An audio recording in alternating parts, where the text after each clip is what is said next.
Hey, all of my friends all across the state of Illinois, how are you? Happy Friday. I know, it's sad.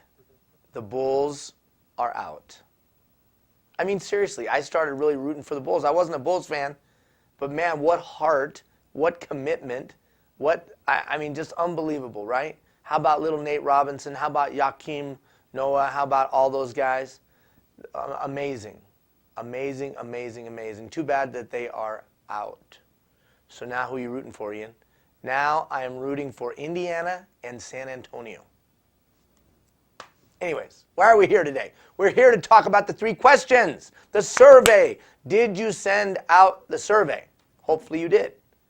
And now I've given you enough time to get that feedback. Remember the 3 questions. What am I doing right? What am I doing wrong? Suggestions for my improvement. And if you could send me back to school, what class would you make me take? So what can this possibly mean? Well, simply put, this is an opportunity to get insight and wisdom from your direct reports, those that you serve, your peers, and maybe even those that lead you. It was an attempt to get some game film. But also on a deeper level, it was an attempt to build that trusting relationship, right? Trusting relationship. So first, let's look at the questions, and then we'll talk about what you do with the information. First question, what am I doing right? Now, immediately when you got these surveys back, you immediately go to question number 2. That's invariable. What am I doing wrong? But let's stop. Go to question number 1 first. What am I doing right? So the feedback that you gained here should either validate what you thought were your assets, what you thought were your strengths. And if it's not, it's giving you a strong message of what those people value from you. So either 1, it validates your assets, what you thought, hey, I'm really strong at this, and oh, look, they say I'm really strong at this. Awesome. Or they're telling you that there's something that you do that they really value. And you might look at it and go, wow, I can't believe they said that. I didn't realize that it would be that. Well, that's because they're telling you something of value that they see that you bring to them. So, which one is it? 2.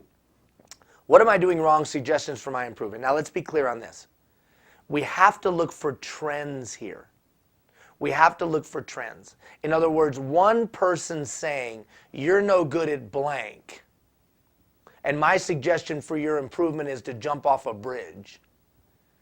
You can't flip out over that because you're looking for trends.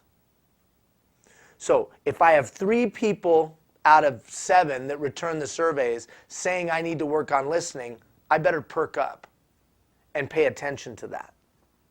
Now what I'll do about that, I'll explain in just a moment. But let's just say for now, I see a trend. Then I have to ask myself, what am I doing that gets them to think that way? Is there any validity to that? A lot of times, I've already heard some of you send me emails, have said, gosh, it just validated what I already knew I needed to work on. Okay, well then let's get to working on it. But that outlier, that one comment that just sticks in your craw, it upsets you that they would give you that feedback, then you need to look introspectively and say, I don't know if I necessarily agree with that, but is there anything that I'm doing?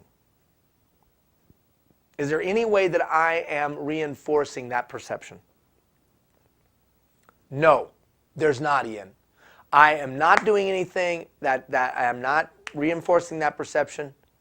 I've looked deeply within myself. I just don't know where this person's coming from. Well, then you take it and you throw it away. And what do you mean? I mean, you just throw it away. You can't please everybody, and everybody's going to have different perspectives, and sometimes people are going to have a perspective that's just wrong. But that doesn't mean you don't take it and look introspectively. So you don't take it and use it as a hammer. You just take it and say, is there any truth? And then you look within yourself. If there's no truth to it, you set it aside. But when you see the trend, now I need to do something. So take that, set it right over here. All right, question number 3. Well, question number 3 is really just another way of asking question number 2 in a more whimsical way. Well, it's the point. The point is to check and see if it's consistent. So let's just say that question number 2, you saw a trend around listening. And then they said you need to go back to listening class. Well, there you go. Very consistent. What if they told you that you needed to work on listening and they gave you some suggestions, and then in question number 3, they said you needed to go to class for anger management? What does that mean? Well, that can mean that those are 2 vital issues to them. So what you're looking for in both of those is trends. Again, one person saying something doesn't make it so. That doesn't mean you don't look inside yourself. It just means that you don't take it as the gospel truth. Take it with a grain of salt if there's just one. But you see that trend, now we got to do something. Okay, what do we do now? So you've gotten the feedback. You've seen where people thought your strengths were. You saw where they thought you need some improvement. And you asked that in 2 different ways. And you got some trends. What I would do at that point is I'd gather together the people that responded. And I would just say, thank all of you for your feedback. It was awesome. And then I would just give them a recap. What I heard people saying was this and this. And so I've picked out blank, and I'm going to be working on blank for the next, 90 days. And I've built this plan. That's your commitment. You can use that same form. It's right there on the website. Here's the commitment. And you just hand that out. Here's the plan I've come up with that I'm going to work on for the next 60 days, 90 days, 30 days, whatever. Now stop and think about the power of that. You sent out the survey. Now you're reporting back. You've picked out the one thing, and you've actually showed them the plan of how you're going to get better at it. And it was something that they, as a group, the trend was that they felt like it was important.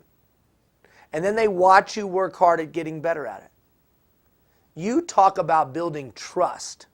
You talk about building a belief in their leadership. You talk about inspiring. Man, they sent out a survey. This guy sent out a survey. He then reported back to us, and then he gave us a plan of how he was going to get better at it. Wow. Anytime you can get a follower to say, wow, that was pretty good, you know you're making inroads. And it will make it a lot easier when you give feedback. So that's what I do with the information. I'd gather the people together, if at all possible, that I sent the survey out to. Well, what if they didn't respond? It doesn't matter. That's not the point. The point is that they're seeing you take action. And you're doing it very transparently. You're sharing it with them. Here's the responses that I got. Or maybe you combine them all. Here's the trends that I heard. I've picked out this one thing that I'm going to work at getting better at. Here's my plan to get better at it. Maybe even ask them for some suggestions on the plan. And then, hey, hold me accountable to doing this, and I hope to be better at it in 90 days, or 60 days, or 30 days, or whatever. And that's the simplicity. And have a nice day, everybody. I'm going to go get better. If you do that, I guarantee you, you're going to increase your capacity and your influence over those people, and your ability to lead them and marshal the human capital. Give it some thought. Sorry about the Bulls, but there's always next year. Root for San Antonio or for Indiana. Okay? Love you, Illinois. Take care of yourself. Bye-bye.